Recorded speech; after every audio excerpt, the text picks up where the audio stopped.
Hello friends, once again welcome to SMG ಅಪ್ಡೇಟ್ಸ್ಗೆ. Friends ನೋಡಿ, ಯಾರು ಪೊಲೀಸ್ ಹುದ್ದೆಗೆ ಓದ್ತಿದ್ದೀರಲ್ಲ, ನಿಮಗೆ ಒಂದು ಗುಡ್ ನ್ಯೂಸ್. ಆಲ್ರೆಡಿ ನೀವು ನೋಡಿದ್ದೀರಾ, ಏನಂದರೆ ಸಿವಿಲ್ PC ಫೈನಲಿ ನೋಟಿಫಿಕೇಷನ್ ಆಗಿದೆ. ಎಷ್ಟು ಹುದ್ದೆಗಳಂದರೆ ನೋಡಿ, ನಾನ್ HKದಲ್ಲಿ 3395, ಇದು ಓನ್ಲಿ ಸಿವಿಲ್ PCನ. ನೆಕ್ಸ್ಟು DR CR ಅದು ನೋಟಿಫಿಕೇಷನ್ ಆಗುತ್ತೆ. ಇದು ನಾನ್ HKದಲ್ಲಿ, ಮತ್ತು HKದಲ್ಲಿ 596 ಹುದ್ದೆಗಳು. 596 ನೋಡಿ. ನಾನು 3 ಡೇಸ್ ಬ್ಯಾಕ್ ನಾನು ಮಾಹಿತಿ ಕೊಟ್ಟಿದ್ದೆ, ಟೆಲಿಗ್ರಾಮಲ್ಲಿ ನೋಡಿರ್ಬೋದು. ಇದೇ ವೀಕಲ್ಲಿ ಅಥವಾ ನೆಕ್ಸ್ಟ್ ವೀಕಲ್ಲಿ PC ನೋಟಿಫಿಕೇಷನ್ ಆಗುತ್ತಂತೇಳಿ. ಅದು KA ಕಡೆಯಿಂದ ಆಗೋ ಚಾನ್ಸಸ್ ತುಂಬ ಇದೆ ಅಂತೇಳಿ ಮಾಹಿತಿ ಕೊಟ್ಟಿದ್ದೆ. ಅದೇ ರೀತಿ ನೋಡಿ, KA ಕಡೆಯಿಂದ ಇವಾಗ ಫೈನಲಿ ನೋಟಿಫಿಕೇಷನ್ ಆಗಿದೆ. ತುಂಬ ದಿನದಿಂದ ವೇಟ್ ಮಾಡ್ತಿರೋಂಥ ನೋಟಿಫಿಕೇಷನ್ಗಳು ಇವಾಗ 1 by 1 ಆಗ್ತವೆ. ಅದರಲ್ಲಿ ನೋಡಿ, ಪೊಲೀಸ್ ಇಲಾಖೆದು ತುಂಬ ದಿನದಿಂದ ವೇಟ್ ಇತ್ತು. ಯಾಕಂದರೆ ಇದು ಲಾಸ್ಟ್ 2022ರಲ್ಲಿ ನೋಟಿಫಿಕೇಷನ್ ಆಗಿತ್ತು. ಸೊ ಅಲ್ಲಿಂದ ಇಲ್ಲಿವರೆಗೂ 4 ಇಯರ್ ಆಗಿತ್ತು. ಸೊ ಫೈನಲಿ ಇವಾಗ ನೋಟಿಫಿಕೇಷನ್ ಆಗಿದೆ. ನಾನು ಮುಂಚೆ ಹೇಳಿದ್ದೆ ಏನಂದರೆ, ನಿಮಗೆ ನೋಟಿಫಿಕೇಷನ್ ಆದಮೇಲೆ ಮ್ಯಾಕ್ಸಿಮಮ್ 2 ಮಂತ್ಸ್ ಟೈಮ್ ಸಿಗುತ್ತೆ ಅಂತೇಳಿ, 60 ಡೇಸ್ ಟೈಮ್ ಸಿಗುತ್ತೆ ಅಂತ ಹೇಳಿದ್ದೆ. ಅದೇ ರೀತಿ ನೋಡಿ, ಎಕ್ಸಾಮ್ ಡೇಟ್ ಯಾವಾಗ ಕೊಟ್ಟಿದ್ದಾರೆ ಅಂತೇಳಿ ಈ ವಿಡಿಯೋದಲ್ಲಿ ನೋಡೋಣ. ಮತ್ತೆ ನೋಡಿ, ನೆಕ್ಸ್ಟ್ ಯಾವುದ್ಯಾವುದು ನೇಮಕಾತಿಗಳು ಆಗ್ಬೋದು ಅಂತೇಳಿ ನೋಡೋಣ. ಯಾಕಂದರೆ 2027 2026 ಎಂಡಿಗೆ ನೋಟಿಫಿಕೇಷನ್ ಆಗುತ್ತಂತೇಳಿ ತುಂಬ ಜನ ಕಮೆಂಟ್ನ ಹಾಕ್ತಿದ್ರಿ. 2027 ಅಂತ ಹೇಳ್ತಿದ್ರಿ. ನೋಡಿ ಇವಾಗ ಯಾವ ರೀತಿ ಆಯಿತು, 2027ಕ್ಕೆ ಆಯಿತಾ? ಫೈನಲಿ ನೋಟಿಫಿಕೇಷನ್ ಆಗಿದೆ. ಯಾರು ಇದೇ ರೀತಿ ಅಂದ್ಕೊಂಡು ಕೂತಿದ್ರಲ್ಲ, ಇನ್ನೂ ನೆಕ್ಸ್ಟ್ ಇಯರ್ ನೋಟಿಫಿಕೇಷನ್ ಮಾಡ್ತಾರೆ, ಈ ಇಯರ್ ಎಂಡಿಗೆ ನೋಟಿಫಿಕೇಷನ್ ಮಾಡ್ತಾರೆ ಅಂತೇಳಿ, ಅವರಿಗೆ ತುಂಬ ಲಾಸ್ ನೋಡಿ. ಯಾಕಂದರೆ ನೋಡಿ, ಇವಾಗ 2 ಮಂತ್ಸ್ನೂ ಟೈಮ್ ಸಿಗಲ್ಲ ನಿಮಗೆ ಓದೋಕ್ಕೆ. ಕಂಪ್ಲೀಟಾಗಿ ಇದರಲ್ಲಿ ನೋಡೋಣ, ನೆಕ್ಸ್ಟ್ ಯಾವುದೇ ನೋಟಿಫಿಕೇಷನ್ಗಳು ಆಗ್ಬೋದು ಅಂತೇಳಿ ಹೇಳ್ತೀನಿ. ನೋಡಿ ನಿಮ್ಮ ಸ್ಟಡಿ ಏನಿದೆಲ್ಲ ಕಂಟಿನ್ಯೂ ಮಾಡಿ. ನೋಡಿ, ಪೊಲೀಸ್ ಕಾನ್ಸ್ಟೇಬಲ್ ಸಿವಿಲ್ಲು ಸ್ಯಾಲ್ರಿ ಎಲ್ಲ ಕೊಟ್ಟಿದ್ದಾರೆ ನೋಡಿ. ಬೇಸಿಕ್ 37,500 ರೂಪಾಯಿಂದ ಸ್ಟಾರ್ಟ್ ಆಗುತ್ತೆ. ಎಷ್ಟು ಅಂದರೆ 76,100ವರೆಗೂ ಸ್ಯಾಲ್ರಿ ಇದೆ. ನೋಡಿ, ಟೋಟಲ್ ಹುದ್ದೆಗಳು ನೋಡಿ ಇಲ್ಲಿ ಎಷ್ಟು ಕೊಟ್ಟಿದ್ದಾರೆ, 3,395 ಹುದ್ದೆಗಳು. ಇದು ಸಿವಿಲ್ PC. ಇಲ್ಲಿ ಪುರುಷರದು ಮಹಿಳೆಯರದು ಎಲ್ಲ ಕೊಟ್ಟಿದ್ದಾರೆ. ಇನ್ ಸರ್ವಿಸ್ ಇದೆ, ಇನ್ ಸರ್ವಿಸ್ ಮಹಿಳೆಯರಿಗೆ ಮತ್ತು ತೃತೀಯ ಲಿಂಗ ಅಭ್ಯರ್ಥಿಗಳಿಗೂ ಪೋಸ್ಟ್ಗಳನ್ನು ಡಿಸ್ಟ್ರಿಬ್ಯೂಟ್ ಮಾಡಿದ್ದಾರೆ. ಇನ್ನೊಂದು ಇಲ್ಲಿ ಲೈನ್ ಕೊಟ್ಟಿದ್ದಾರೆ ನೋಡಿ, ಹುದ್ದೆಗಳು ಮತ್ತು ಪ್ರವರ್ಗವಾರು ವಿವರಗಳು ಪ್ರತ್ಯೇಕವಾಗಿ ಪ್ರಕಟಿಸಲಾಗುತ್ತೆ. ಹುದ್ದೆವಾರು ಮತ್ತು ಪ್ರವರ್ಗವಾರು ವಿವರಗಳನ್ನು ನೆಕ್ಸ್ಟ್ ಅಪ್ಡೇಟ್ ಮಾಡ್ತಾರೆ KA ಕಡೆಯಿಂದ. ಪೊಲೀಸ್ ಕಾನ್ಸ್ಟೇಬಲ್ ವಿದ್ಯಾರ್ಹತೆ ಗೊತ್ತಿರ್ಬೋದು ನಿಮಗೆ, PUC ಮತ್ತು ಅದಕ್ಕೆ ಇಕ್ವಿಲೆಂಟಾಗಿ ಯಾರಾದರೂ ಮಾಡಿದರೆ, ಇವಾಗ ಡಿಪ್ಲೊಮಾ ನೋಡಿ PUC ಇಕ್ವಿಲೆಂಟ್ ಅಂತ ಇದೆ. ಸೊ ಡಿಪ್ಲೊಮಾ ಮಾಡಿದರೂ ನೀವು ಅಪ್ಲೈ ಮಾಡ್ಬೋದು ಸಿವಿಲ್ PCಗೆ. ನೋಡಿ, ನಾನು ಮುಂಚೆ ಹೇಳಿದ್ದೆ ಮ್ಯಾಕ್ಸಿಮಮ್ 2 ಮಂತ್ಸ್ನೂ ಟೈಮ್ ಸಿಗಲ್ಲ ಅಂತೇಳಿ. ಸೊ ತುಂಬ ಜನ ಫೇಕ್ ನ್ಯೂಸ್ ಹೇಳ್ತಿದ್ದೀರಾ, ಇದು ಎಲ್ಲ ಫಾಲ್ಸ್ ನ್ಯೂಸು. ಯಾವುದೇ ನೇಮಕಾತಿ ಆಗಲ್ಲ, ಸುಮ್ಮನೆ ಸುಳ್ಳು ಮಾಹಿತಿ ಕೊಡಬೇಡಿ ಅಂತ ಹೇಳ್ತಿದ್ರಿ. ನೋಡಿ, ಇವಾಗ ಫೈನಲಿ ನೋಟಿಫಿಕೇಷನ್ ಆಗಿದೆ. ನೀವು ವಯೋಮಿತಿ ನೋಡಿರ್ಬೋದು, 5 ವರ್ಷ ಏಜ್ ರಿಲ್ಯಾಕ್ಸೇಷನ್ ಕೊಟ್ಟಿದ್ದಾರೆ. ನೋಡಿ, ಟೋಟಲ್ ಎಷ್ಟಾಗಿದೆ ಅಂದರೆ, ಈಗ GMದವ್ರಿಗೆ 33 ಇಯರ್ಸ್ ಇದೆ ನೋಡಿ. SC ST ಮತ್ತು category 1 2A 2B 3A 3B ಅವರಿಗೆ 35 ಇಯರ್ಸು. ಕರ್ನಾಟಕ ಅರಣ್ಯ ಪ್ರದೇಶಗಳಲ್ಲಿ ವಾಸವಾಗಿರುವ ಬುಡಕಟ್ಟು ಅಭ್ಯರ್ಥಿಗಳಿಗೆ 3 ವರ್ಷ ಎಕ್ಸ್ಟ್ರಾ ಇದೆ, ಅಂದರೆ 38 ಇಯರ್ಸ್ ಅವರಿಗೆ. ಮತ್ತು ಇನ್ ಸರ್ವಿಸ್ದವರಿಗೆ ಜಾಸ್ತಿ ಇರುತ್ತೆ, ಸಾಮಾನ್ಯದವರಿಗೆ 38 ಮತ್ತು ಬೇರೆ ಕ್ಯಾಟಗರಿಯವರಿಗೆ 40 ಇಯರ್ಸ್ ಇದೆ. ಇದು ಏಜ್ ಲಿಮಿಟ್ ನೋಡಿ. ಇದಕ್ಕೆ 5 ವರ್ಷ ಏಜ್ ರಿಲ್ಯಾಕ್ಸೇಷನ್ನು ಆ್ಯಡ್ ಮಾಡಿ ಬಿಟ್ಟಿರೋದು. ಮತ್ತು ನೋಡಿ, ಯಾವಾಗ ಅಪ್ಲೈ ಮಾಡ್ಬೋದು, ಲಿಂಕ್ನ ಯಾವಾಗ ಪ್ರೊವೈಡ್ ಮಾಡ್ತಾರಂತ ಕೊಟ್ಟಿದ್ದಾರೆ. ಅಂದರೆ 8/6/2026ಕ್ಕೆ ಸ್ಟಾರ್ಟ್ ಆಗುತ್ತೆ ಆನ್ಲೈನ್ ಅರ್ಜಿ ಹಾಕೋದು. ಎಲ್ಲಿವರೆಗೂ ಇದೆ ಅಂದರೆ, ನೆಕ್ಸ್ಟ್ ಮಂತ್ 3ನೇ ತಾರೀಕುವರೆಗೂ ಇದೆ ನೋಡಿ. ಜುಲೈ 3ವರೆಗೂ ಅಪ್ಲೈ ಮಾಡ್ಬೋದು. ಮತ್ತು ಪೇಮೆಂಟ್ ಲಾಸ್ಟ್ ಡೇಟು 4ರವರೆಗೂ ಕೊಟ್ಟಿದ್ದಾರೆ, ಜುಲೈ 4ರವರೆಗೂ ಪೇಮೆಂಟ್ನ ಮಾಡ್ಬೋದು. ಸೊ ಯಾರೆಲ್ಲ ಎಲಿಜಿಬಲ್ ಇದಿರಲ್ಲ, ನೀವು ಅಪ್ಲೈ ಮಾಡ್ಕೊಳ್ಳಿ. PCಗಂತಲೇ ಯಾರು ಪ್ರಿಪ್ರೇಷನ್ ಮಾಡ್ತಿದ್ದೀರಲ್ಲ ಕಾನ್ಸ್ಟೇಬಲ್ ಹುದ್ದೆಗೆ, ನಿಮಗೆ ಒಂದು ಗುಡ್ ನ್ಯೂಸು ಮತ್ತು ಒಳ್ಳೆ ಅಪಾರ್ಚುನಿಟಿ ನೋಡಿ. ಇದನ್ನು ಮಿಸ್ ಆದರೆ ಮತ್ತೆ ಯಾವ ನೋಟಿಫಿಕೇಷನ್ ಮಾಡ್ತಾರಂತ ಹೇಳೋಕ್ಕಾಗಲ್ಲ. ಇದ್ರ ಜೊತೆಗೆ DR CR ಮತ್ತು KSISF ಮತ್ತು KSRP ನೋಟಿಫಿಕೇಷನ್ ಆಗುತ್ತೆ. ಬಟ್ ಅದು ಎಲ್ಲ ಮುಗಿದ ಮೇಲೆ ನೆಕ್ಸ್ಟ್ ಗೋರ್ಮೆಂಟ್ ಬಂದ ಮೇಲೆ ನೋಟಿಫಿಕೇಷನ್ ಮಾಡ್ಬೋದು. ಸೊ ಈ ಗೋರ್ಮೆಂಟಲ್ಲಿ PC ನೋಟಿಫಿಕೇಷನ್ ಇದು ಒಂದೇ ಅಂತ ನೀವು ಅನ್ಕೋಬೋದು. ಏನು 8,000 ಹುದ್ದೆಗಳದ್ದು ಹೇಳಿದಾರಲ್ಲ, ಸೊ ಇದರಲ್ಲಿ ಇವಾಗ ನೋಡಿ 4,000 ಹುದ್ದೆದು ನೋಟಿಫಿಕೇಷನ್ ಆಗಿದೆ, HK ಮತ್ತು ನಾನ್ HK ಸೇರಿ. ನೋಡಿ, ಬೇರೆ ಯಾವುದೇ ಹುದ್ದೆಗಳಿಗೆ ನೀವು ಓದ್ತಿದ್ರೆ ಕಂಟಿನ್ಯೂ ಸ್ಟಡಿ ಮಾಡಿ. KA ಕಡೆಯಿಂದ, ಎಸ್ಪೆಷಲಿ KA ಕಡೆಯಿಂದ 2 ಮಂತ್ಸ್ನೂ ಟೈಮ್ ಸಿಗಲ್ಲ.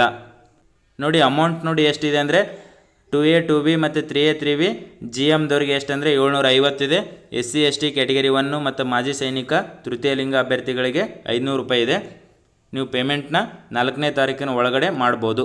ಜುಲೈ 4ರವರೆಗೂ ಇದೆ ನೋಡಿ. ಇದರಲ್ಲಿ ಏನಂದರೆ, KAದವರು ಎಕ್ಸಾಮ್ ಡೇಟ್ನು ಬಿಟ್ಟಿದ್ದಾರೆ ನೋಡಿ. ಇಲ್ಲಿ ಕೊಟ್ಟಿದ್ದಾರೆ ನೋಡಿ, GS ಇರುತ್ತೆ 1 ಪೇಪರು, 100 ಮಾರ್ಕ್ಸಿಗೆ ಇರುತ್ತೆ, 1.5 ಗಂಟೆ ಟೈಮ್ ಇರುತ್ತೆ ನೋಡಿ. ಲಿಖಿತ ಪರೀಕ್ಷೆ ಅಂತ ಕೊಟ್ಟಿದ್ದಾರೆ. ಡೇಟ್ ನೋಡಿ 2/8/2026 ಮಾರ್ನಿಂಗ್ 10:30 12 ಗಂಟೆವರೆಗೂ ಟೈಮ್ ಇದೆ. ನೋಡಿ 2ನೇ ತಾರೀಕು 8ನೇ ತಿಂಗಳು ಅಂದರೆ ಆಗಸ್ಟ್ 2ನೇ ತಾರೀಕಿಗೆ ಅಂದರೆ ನೋಡಿ ಇನ್ನು 2 ತಿಂಗಳು ಟೈಮ್ ಇಲ್ಲ. ಇವತ್ತು ಆಲ್ರೆಡಿ 5 ಇದೆ, ಮೇ 5. ಸೊ ನೋಡಿ ನಿಮಗೆ 2 ತಿಂಗಳು ಒಳಗಡೆನೇ ಟೈಮ್ ಇದೆ.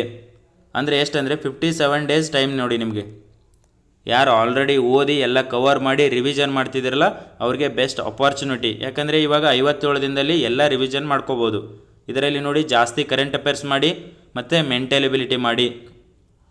ಕೆ ಇ ಕಡೆಯಿಂದ ಪೇಪರು ಸ್ಟ್ಯಾಂಡರ್ಡ್ ಆಗಿರುತ್ತೆ. ಲಾಸ್ಟ್ VO ಏನು ಮಾಡಿದಾರಲ್ಲ PSI ಕಂಡಕ್ಟ್ ಮಾಡಿದ್ದಾರೆ.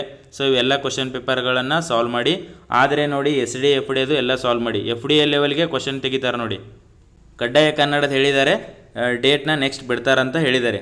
ಯಾರೆಲ್ಲ ನೋಡಿ ಅದ್ರದ್ದು ಕಡ್ಡಾಯ ಕನ್ನಡದ ಆಲ್ರೆಡಿ ಬಿಟ್ಟಿದ್ದಾರೆ. ಏನಂದರೆ ನೋಡಿ ಯಾರ್ದು 10th PUCಯಲ್ಲಿ first language second language Kannada ಇದ್ದರೆ ಮತ್ತು ಆಲ್ರೆಡಿ ನೀವು ಕನ್ನಡ ಕ್ಲಿಯರ್ ಮಾಡಿದರೆ ನೀವು ಮತ್ತೆ ಬರೆಯೋ ಅವಶ್ಯಕತೆ ಇಲ್ಲ, ಹಾಲ್ ಟಿಕೆಟ್ ಬರೋದೇ ಇಲ್ಲ ಬಿಡಿ ನಿಮಗೆ. ನೋಡಿ ನೆಕ್ಸ್ಟ್ ಯಾರೆಲ್ಲ ಬರಿಬೇಕಿರುತ್ತಲ್ಲ ಅವರಿಗೆ ಹಾಲ್ ಟಿಕೆಟ್ ಬಿಡ್ತಾರೆ ಮತ್ತು ಎಕ್ಸಾಮ್ ಡೇಟ್ನು ಅನೌನ್ಸ್ ಮಾಡ್ತಾರೆ.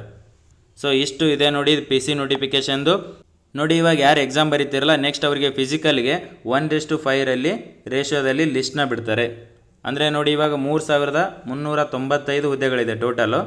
ಇದಕ್ಕೆ ಇಂಟು 5 ಮಾಡಿ ಎಷ್ಟು ಹುದ್ದೆಗಳಾಗುತ್ತಲ್ಲ ಇಷ್ಟು 1:5 ನೀವು ಫಿಸಿಕಲ್ಗೆ ಸೆಲೆಕ್ಟ್ ಆಗ್ತೀರಾ. ನೆಕ್ಸ್ಟ್ ಫಿಸಿಕಲ್ ಎಲ್ಲ ಕ್ಲಿಯರ್ ಮಾಡಿದ ಮೇಲೆ 3,395 ಫಿಲ್ ಮಾಡ್ಕೊತಾರೆ. ಇಷ್ಟು ಫೈನಲೈಸ್ ಆಗೋದು. ಆಲ್ಮೋಸ್ಟ್ ಎಲ್ರಿಗೂ ಗೊತ್ತಿರುತ್ತೆ, ಯಾಕಂದರೆ ಮುಂಚೆ ಎಲ್ಲ PC ಎಕ್ಸಾಮ್ನ ಎಲ್ಲ ಬರೆದಿದ್ದೀರಾ. ನೋಡಿ ಯಾರು ಫಸ್ಟ್ ಟೈಮ್ ಬರೀತಿದ್ದೀರಲ್ಲ ಅವರಿಗೆ ಸ್ವಲ್ಪ ಗೊತ್ತಿರಲ್ಲ. ನೋಡಿ ಎಕ್ಸಾಮ್ ಡೇಟ್ನು PCದು ಫಸ್ಟ್ ಟೈಮ್ ಅನೌನ್ಸ್ ಮಾಡಿದ್ದಾರೆ. KAದವ್ರು ಮುಂಚೆ ಅನೌನ್ಸ್ ಮಾಡ್ತಿದ್ರು, ಬಟ್ PCದು KSP ಕಡೆಯಿಂದ ಎಕ್ಸಾಮ್ ಡೇಟ್ ಅನೌನ್ಸ್ ಆಗ್ತಿರಲಿಲ್ಲ. ಇದು ಎಕ್ಸಾಮ್ ಡೇಟ್ ಬಿಟ್ಟಿರೋದು ನೋಡಿ ನಿಮಗೆ ಹೆಲ್ಪ್ ಆಗುತ್ತೆ. ಯಾಕಂದರೆ ನಿಮಗೆ ಎಷ್ಟು ಡೇಸ್ ಟೈಮ್ ಇದೆ, ಯಾವಾಗ ಎಕ್ಸಾಮ್ ಮಾಡ್ಬೋದು ಅಂತೇಳಿ ಆಲ್ರೆಡಿ ಮುಂಚೆನೇ ಅಪ್ಲಿಕೇಶನ್ ಹಾಕಕ್ಕೆ ಗೊತ್ತಾಗ್ಬಿಡುತ್ತೆ. ಇವಾಗ 57 ದಿನ ಇದೆ ಅಂತ ನಿಮ್ಗೆ ಆಲ್ರೆಡಿ ಗೊತ್ತಾಗಿದೆ. ಸೊ ಇದು ಎಕ್ಸಾಮ್ ಡೇಟ್ ಬಿಡಲಿಲ್ಲ ಅಂದರೆ ಇನ್ನೂ 2 ತಿಂಗಳು ಬಿಟ್ಟು ಮಾಡ್ತಾರೆ ಅಥವಾ 3 ತಿಂಗಳು ಆದಮೇಲೆ ಎಕ್ಸಾಮ್ ಮಾಡ್ತಾರೆ ಅಂತೇಳಿ ಒಂದು ಕನ್ಫ್ಯೂಷನ್ ಇರ್ತಿತ್ತು. ಬಟ್ ಇವಾಗ ಯಾವುದೇ ಕನ್ಫ್ಯೂಷನ್ ಬೇಡ, 57 ದಿನ ಅಷ್ಟೇ ಟೈಮ್ ಇರೋದು. ಇವಾಗ ಏನು ಸ್ಟಡಿ ಇದೆಯಲ್ಲ ಫುಲ್ ಟೈಮ್ ಸ್ಟಡಿಗೆ ಕೊಟ್ಟು ಟೈಮ್ ವೇಸ್ಟ್ ಮಾಡದೆ ರಿವಿಷನ್ನ ಮಾಡ್ಕೊಳ್ಳಿ. ನಾನು ಏನು ಹೇಳಿದ್ದೀನಲ್ಲ current affairs, mental ability, history, science ಇವು 4ರ ಮೇಲೆ ಜಾಸ್ತಿ ಫೋಕಸ್ ಮಾಡಿ ಎಕ್ಸಾಮ್ನ ಬರಿಬೇಕು ನೀವು. ಅಂದರೆ KAದು ಕ್ಲಿಯರ್ ಮಾಡ್ಬೋದು ನೋಡಿ ಎಕ್ಸಾಮ್ಸ್. ಸೊ ನೋಡಿ ನೆಕ್ಸ್ಟು ಯಾವುದಾದ್ರು ಡಿಸ್ಟಿಕಲ್ಲಿ ಎಲ್ಲ ಬಿಡ್ತಾರೆ ನೆಕ್ಸ್ಟ್ ಎಷ್ಟು ಹುದ್ದೆಗಳಂತೇಳಿ, ಅಲ್ಲಿ ನೀವು ಯಾವುದು ಡಿಸ್ಟಿಕ್ ಅಂತ ಚೂಸ್ ಮಾಡಿ ಅಪ್ಲೈ ಮಾಡ್ಬೋದು. ಓಕೆನಾ. ನೆಕ್ಸ್ಟ್ ನೋಡಿ ಯಾವುದು ನೋಟಿಫಿಕೇಷನ್ಗಳು KA ಕಡೆಯಿಂದ ಅಂದರೆ VO ನೋಟಿಫಿಕೇಷನ್ ಇದೆ ನೋಡಿ. 100% VO ನೋಟಿಫಿಕೇಷನ್ ಆಗುತ್ತೆ. 500 ಹುದ್ದೆಗಳು. ಇದು ಗ್ರೂಪ್ C ಸಿಲೆಬಸ್ ಇರುತ್ತೆ. ಆಲ್ಮೋಸ್ಟ್ ಇದೇ ತಿಂಗಳಲ್ಲಿ ನೋಟಿಫಿಕೇಷನ್ ಆಗೋ ಚಾನ್ಸಸ್ ಇದೆ. VAOದಾದ್ರೂ ತುಂಬ ಹೆಲ್ಪ್ ಆಗುತ್ತೆ. ಯಾಕಂದರೆ ಗ್ರೂಪ್ C ಸಿಲೆಬಸ್ನ ತುಂಬ ಜನ ಓದ್ತಿದ್ದಾರೆ. VAOಗಂತಲೇ ತುಂಬ ಜನ ಕೂತಿದ್ದಾರೆ. ಸೊ ಇದು ಒಳ್ಳೆ ಡಿಪಾರ್ಟ್ಮೆಂಟು, ರೆವೆನ್ಯೂ ಡಿಪಾರ್ಟ್ಮೆಂಟು. ಇದು ಒಂದು ನೋಟಿಫಿಕೇಷನ್ ಆಗುತ್ತೆ. ತುಂಬ ಜನ ಕಮೆಂಟ್ನ ಹಾಕ್ತಾರೆ 2027ಕ್ಕೆ ನೋಟಿಫಿಕೇಷನ್ ಆಗುತ್ತೆ ಅಂತೇಳಿ. ಸೊ ಅದಕ್ಕೆಲ್ಲ ನೀವು ತಲೆ ಕೊಡಬೇಡಿ. ಅವ್ರು ಯಾರೂ ಓದಲ್ಲ 2027ಕ್ಕೆ ಇಯರ್ ಎಂಡಿಗೆ ಆಗುತ್ತೆ, 2028ಕ್ಕೆ ಆಗುತ್ತೆ ಅಂತ ಹೇಳ್ತಿದ್ರು. ನಾನು ಹೇಳ್ಕೊಂಡು ಬಂದಿದ್ದೆ ಏನು ಇನ್ಫಾರ್ಮೇಷನ್ ಸಿಗ್ತಿತ್ತಲ್ಲ, ಸೊ ಅದನ್ನು ನಿಮಗೆ ಅಪ್ಡೇಟ್ ಮಾಡ್ತಿದ್ದೆ. ಇನ್ನೊಂದು ತಿಂಗಳಲ್ಲಿ ಆಗ್ಬೋದು, ಜೂನಲ್ಲಿ ಆಗ್ಬೋದು, ಒಂದು 10 ಡೇಸಲ್ಲಿ ಆಗ್ಬೋದು ಅಂತೇಳಿ. ಲಾಸ್ಟ್ June 3ಗೆ ಅಪ್ಡೇಟ್ ಮಾಡಿದ್ದೀನಿ ನೋಡಿ. ಈ ವೀಕಲ್ಲಿ ಅಥವಾ ನೆಕ್ಸ್ಟ್ ವೀಕಲ್ಲಿ KA ಕಡೆಯಿಂದ PC ನೋಟಿಫಿಕೇಷನ್ ಆಗೋ ಚಾನ್ಸಸ್ ಇದೆ ಅಂತೇಳಿ ಅದೇ ರೀತಿ ನೋಟಿಫಿಕೇಷನ್ ಆಗಿದೆ ನೋಡಿ. VAO ಜೊತೆಗೆ ನೋಡಿ ಕೆಲವೊಂದು SD FD ಚಾನ್ಸಸ್ ಇದೆ KA ಕಡೆಯಿಂದ. ನೋಡಿ ಬೇರೆ ಬೇರೆ ನಿಗಮ ಮಂಡಳಿಯಲ್ಲಿ SD FD ಕಾಲ್ ಫಾರ್ಮ್ ಮಾಡ್ತಾರೆ. 100% ಆಗುತ್ತೆ. ಸ್ಟಡಿನ ಕಂಟಿನ್ಯೂ ಮಾಡಿ. ಮತ್ತು ನೋಡಿ ಲ್ಯಾಂಡ್ ಸರ್ವೆ ಇನ್ನೂ ಅಫಿಷಿಯಲ್ ಆಗಿ KAಗೆ ಟ್ರಾನ್ಸ್ಫರ್ ಆಗಿಲ್ಲ. ಇನ್ ಕೇಸ್ ಅಫಿಷಿಯಲ್ ಆಗಿ ಟ್ರಾನ್ಸ್ಫರ್ ಆದರೆ 100% ಇದು 2 ಮಂತ್ಸಲ್ಲಿನೇ ಎಕ್ಸಾಮ್ ಮಾಡಿ ಫಿನಿಷ್ ಮಾಡ್ತಾರೆ KAದವರು. ವಿತಿನ್ 2 ಮಂತ್ಸಲ್ಲಿ KA ಕೊಟ್ಟರೆ. KA ಕೊಡಲಿಲ್ಲ ಅಂದರೆ ಇನ್ನೂ ಸ್ವಲ್ಪ ಲೇಟ್ ಆಗ್ಬೋದು. KPSC ಕಡೆಯಿಂದ ಅಂದರೆ ಜುಲೈಯಲ್ಲಿ ನೋಟಿಫಿಕೇಷನ್ನ ಎಕ್ಸ್ಪೆಕ್ಟ್ ಮಾಡ್ಬೋದು ಲ್ಯಾಂಡ್ ಸರ್ವೇರ್ ಹುದ್ದೆದು ನೋಡಿ. ಮತ್ತು ಟೀಚರ್ಸ್ ಇದೆ, 15,000 ರೆಕ್ರೂಟ್ಮೆಂಟ್ ಇದೆ ಟೀಚರ್ಸು. ಇದು ಕಾಲ್ ಆಗುತ್ತೆ ನೋಡಿ. ನೀವು ಯಾರು ನೋಟಿಫಿಕೇಷನ್ಗಳಿಗೆ ವೇಟ್ ಮಾಡ್ತಿದ್ದೀರಲ್ಲ, ನಿಮ್ಮ ಸ್ಟಡಿ ಏನಿದೆಯಲ್ಲ ಅದನ್ನು ಕಂಟಿನ್ಯೂ ಮಾಡಬೇಕು. ಸ್ಟಡಿ ಬಿಟ್ಟು ಟೈಮ್ ವೇಸ್ಟ್ ಮಾಡಿ ಬರೀ ನೋಟಿಫಿಕೇಷನ್ಗಳಂತೇಳಿ ವೇಟ್ ಮಾಡಬಾರ್ದು ನೋಡಿ. ನೆಕ್ಸ್ಟ್ ಲೆಕ್ಚರ್ಸ್ ರೆಕ್ರೂಟ್ಮೆಂಟ್ ಇದೆ. ಇದು ಒಂದು ಕಾಲ್ ಆಗುತ್ತೆ. VAO, SD FD teachers, lectures ಮತ್ತು ಹಾಸ್ಟೆಲ್ ವಾರ್ಡನ್ ನೋಡಿ ಅದನ್ನು ನೋಟಿಫಿಕೇಷನ್ ಆಗುತ್ತೆ. ನಾನು ವಸತಿ ನಿಗಮ ಮಂಡಳಿಯಲ್ಲಿ ಹೇಳಿದ್ದೀನಲ್ಲ, ಅಲ್ಲಿ ಹಾಸ್ಟೆಲ್ ವಾರ್ಡನ್ ಇದೆ. ಬೇರೆದರಲ್ಲಿ ಹಾಸ್ಟೆಲ್ ವಾರ್ಡನ್ ಇದೆ. SC ST ಕಲ್ಯಾಣ ಇಲಾಖೆಯಲ್ಲಿದ್ದಾವಲ್ಲ, ಸೊ ಅಲ್ಲಿ ನೋಟಿಫಿಕೇಷನ್ ಆಗುತ್ತೆ. ಮತ್ತು ನೋಡಿ ಪೊಲ್ಯೂಷನ್ ಬೋರ್ಡ್ ಹೇಳಿದ್ದೀನಿ, ಇದು KA ಕಡೆಯಿಂದ ಆಗುತ್ತೆ. ಇಲ್ಲಿ SD ಇದೆ ಮತ್ತು AEO ಇದೆ, ASO ಇದೆ. ಇದು KA ಕಡೆಯಿಂದ 100% ನೋಟಿಫಿಕೇಷನ್ ಆಗುತ್ತೆ. ನೋಡಿ, ನೀವು ಬೇರೆ ಯಾರ ಮಾತಿಗೂ ತಲೆ ಕೊಡಬೇಡಿ. ನಿಮ್ಮ ಸ್ಟಡಿ ಏನಿದೆಯಲ್ಲ ಅದನ್ನು ಕಂಟಿನ್ಯೂ ಮಾಡಿ, ಅಂದರೆ ಮಾತ್ರ ಕ್ಲಿಯರ್ ಮಾಡ್ಬೋದು. ಹೈ ಕಾಂಪಿಟೇಷನ್ ಇದೆ ಮತ್ತು ಪೇಪರ್ ಲೆವೆಲ್ ಸ್ವಲ್ಪ ಟಫಾಗೇ ಇರುತ್ತೆ KAದವ್ರದ್ದು. ನೋಡಿ, ಬೇಸಿಕ್ ಸ್ಯಾಲ್ರಿನೇ 37,500 ಇದೆ. ಇನ್ ಆ್ಯಂಡ್ ಎಲ್ಲ ಸೇರಿ ಒಂದು 40,000 to 45,000 ಬರುತ್ತೆ. PCಗೆ 42,000 to 45,000ವರೆಗೂ ಸ್ಯಾಲ್ರಿ ಇರುತ್ತೆ PCದು. ನೀವು ಕ್ಲಿಯರ್ ಮಾಡಿ. ಮತ್ತು ನೆಕ್ಸ್ಟ್ ನೋಡಿ, ಇದನ್ನು ಕ್ಲಿಯರ್ ಆದರೆ PSIಗೂ ಓದ್ಬೋದು. PSI ಇನ್ನೂ ಸ್ವಲ್ಪ ಲೇಟ್ ಆದ್ರೂ PC ಮಾಡಿಕೊಂಡು PSIಗೆ ಓದ್ಬೋದು. ಈ ಥರನೂ ಚಾನ್ಸ್ ಸಿಗುತ್ತೆ. ಇವಾಗ ತುಂಬ ದಿನದಿಂದ ನೋಟಿಫಿಕೇಷನ್ ಆಗಿರಲಿಲ್ಲ, ಇವಾಗ ಎಲ್ರಿಗೂ ರಿಲೀಫ್ ಆಗಿದೆ, ಒಂದು ನೋಟಿಫಿಕೇಷನ್ ಸ್ಟಾರ್ಟ್ ಮಾಡ್ತಾರೆ ಅಂತೇಳಿ. ನೋಡಿ, ಏನು ರಾಜ್ಯದಲ್ಲಿ CM ಅವ್ರ ಚೇಂಜಸ್ ಆದಮೇಲೆ ಫಸ್ಟ್ ನೋಟಿಫಿಕೇಷನ್ ನೋಡಿ, ಇದೇ ರೀತಿ ಬೇರೆ ಬೇರೆ ನೋಟಿಫಿಕೇಷನ್ ಮಾಡೋ ರೀತಿ ಕಾಣಿಸ್ತಿದೆ. ಮತ್ತು ಕ್ಯಾಲೆಂಡರ್ ಬಿಡ್ತೀನಿ ಅಂತ ಹೇಳಿದ್ದಾರೆ. ಇನ್ನೊಂದೇನೆಂದರೆ ಕ್ಯಾಲೆಂಡ್ರನ್ನ ಅಪ್ಡೇಟ್ ಮಾಡ್ತೀನಿ ಅಂತ ಹೇಳಿದ್ದಾರೆ. ಸೊ ಇದು ಆದರೆ ಅಂತೂ ಇನ್ನೂ ಬೆಟರ್ ಆಗುತ್ತೆ, ಬೆಸ್ಟ್ ಆಗುತ್ತೆ. ಯಾಕಂದರೆ ಈ ಡಿಪಾರ್ಟ್ಮೆಂಟಿಂದ ಯಾವ ನೋಟಿಫಿಕೇಷನ್ ಆಗುತ್ತೆ ನೆಕ್ಸ್ಟ್ ಅಂತ ಎಲ್ಲ ಮಾಹಿತಿ ಸಿಗುತ್ತೆ ನಮಗೆ. ಇವಾಗ ರೆವೆನ್ಯೂ ಡಿಪಾರ್ಟ್ಮೆಂಟಿಂದ ನೆಕ್ಸ್ಟ್ ಈ ನೋಟಿಫಿಕೇಷನ್ ಆಗುತ್ತೆ, RDPR ಇಂದ ಈ ನೋಟಿಫಿಕೇಷನ್ ಆಗುತ್ತೆ, WRD ಇಂದ ಈ ನೋಟಿಫಿಕೇಷನ್ ಆಗುತ್ತೆ ಅಂತೇಳಿ ಎಲ್ಲ ಮಾಹಿತಿ ಸಿಗುತ್ತೆ. ನೋಡಿ, ಯಾರು PCಗೆ ಓದ್ತಿದಾರಲ್ಲ ಕಂಟಿನ್ಯೂ ಸ್ಟಡಿ ಮಾಡಿ. ಏನು ರಿವಿಷನ್ ಇದೆಯಲ್ಲ ಅದನ್ನು ತುಂಬ ಮಾಡ್ಕೊಳ್ಳಿ. ಇವಾಗ ಏನು ಜಾಸ್ತಿ ಎಕ್ಸ್ಟ್ರಾ ಏನು ಓದಬೇಡಿ, ರಿವಿಷನ್ ಮಾಡಿ. ಇವಾಗ ಮುಂಚೆ 2 ವರ್ಷ 3 ವರ್ಷದಿಂದ ಏನು ಓದಿದಿರಲ್ಲ ಅದನ್ನು ರಿವಿಷನ್ ಮಾಡಿ. ಹೊಸದಾಗಿ ಏನೂ ಓದೋಕ್ಕೆ ಹೋಗಬೇಡಿ. ಮ್ಯಾಗ್ಝಿನ್ಸ್ಗಳನ್ನು ತುಂಬ ಕರೆಕ್ಟಾಗಿ ಓದಿ 2-3 ಸಲ ರಿವಿಷನ್ ಮಾಡಿ, ಅಷ್ಟೇ ಹೇಳೋದು ನಾನು. ನೋಡಿ, ಮಿನಿಮಮ್ ಅಂದರೂ 70+ 75ವರೆಗೂ ಸ್ಕೋರ್ ಮಾಡಿದ್ರೆ PCನ ಕ್ಲಿಯರ್ ಮಾಡ್ಬೋದು ನೋಡಿ. ಸೊ ಇಷ್ಟು ಟಾರ್ಗೆಟ್ ಇಟ್ಕೊಂಡು ಓದಿದ್ರೆ ಕ್ಲಿಯರ್ ಆಗುತ್ತೆ. ಓಕೆನಾ? ನೋಡಿ, ಇದೇ ಥರ ಏನಾದರೂ ಇನ್ಫಾರ್ಮೇಷನ್ ಇದ್ದರೆ ಅಪ್ಡೇಟ್ ಮಾಡ್ತಿರ್ತೀನಿ. Thank you friends.